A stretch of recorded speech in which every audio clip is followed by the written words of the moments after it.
The first time the FBI director has publicly confirmed there's an investigation into claims that Russia meddled in last year's US presidential election and also suspected collusion between President Trump's campaign and Moscow. The statement came as James Comey and his NSA counterpart testified before Congress Monday. I have been authorized by the Department of Justice to confirm that the FBI, as part of our counterintelligence mission, is investigating the Russian government's efforts to interfere in the 2016 presidential election. Comey says that he can't get into details, that it's all classified.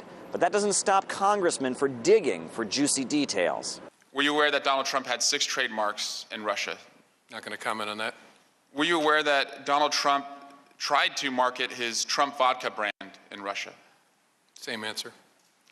Were you aware that Donald Trump ran Miss Universe 2013 out of Moscow?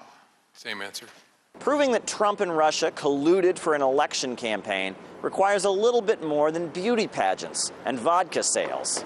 The dots continued to connect President Trump, his team, people in his orbit, to Russia. Congress wants us to be connecting the dots. That's where that salacious dossier describing Trump's antics in a Moscow hotel room comes up. Even notorious Clintonite Michael Morrell says he's not so sure about it. Unless you know the sources, and unless you know how a particular source acquired a particular piece of information, you can't judge the information. But that didn't stop the Intelligence Committee from bringing it up. How many claims within Steele's dossier are looking more and more likely as though they are accurate? Are you investigating the claims made in the dossier? At this point, we don't really have any solid evidence of Trump-Russia collusion. Previous reports from intelligence agencies have said no warranties, meaning they can't really vouch for the sources and have varying degrees of confidence.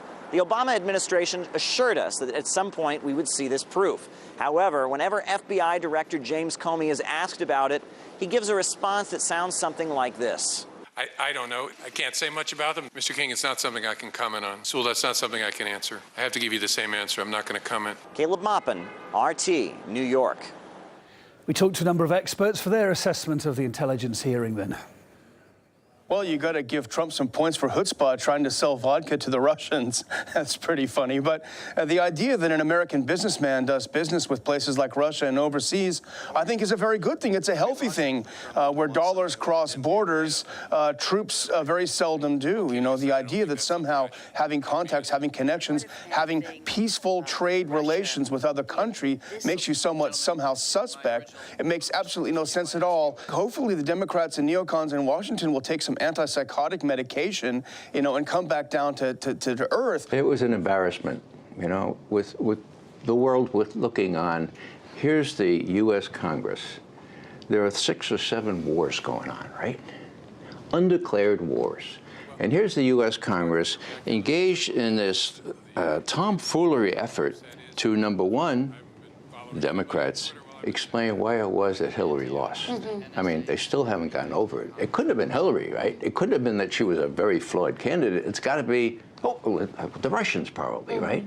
And number 2, how to disable Trump to the degree that he can't possibly work out a decent relationship with the Russians. Well, look, I think that they're running around. It's kind of fun to watch. They're trying to prove something that, you know, as you alluded to before, they may dig into this and find out that if there was people messing with an election, they were looking at Hillary or they were infiltrating Hillary's campaign. I hope there's a full investigation into Hillary's campaign, how they're funneling money through the Clinton Foundation, all that stuff. Look, meanwhile, Donald Trump is about to get a Supreme Court justice, about to get progress on tax reform. Things are moving forward. It's starting to be just a distraction all around, though. Besides Trump's supposed collusion with Russia and Moscow's alleged meddling, this channel, our very own channel RT, was brought up plenty of times in the discussion as well. In fact, if you were counting, 32.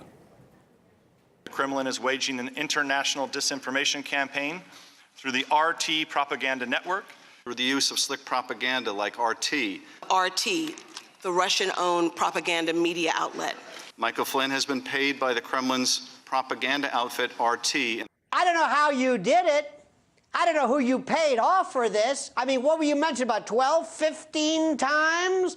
Am I a part of a propaganda unit? Is that what you've got me into this time? Listen, I watched that today, and that was 5.5 hours of my life that I'll never get back. Do you realize that we learned absolutely nothing?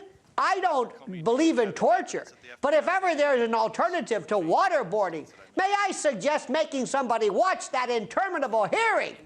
Because I'm telling you, after 2.5 hours, they'll scream for waterboarding. It was horrible.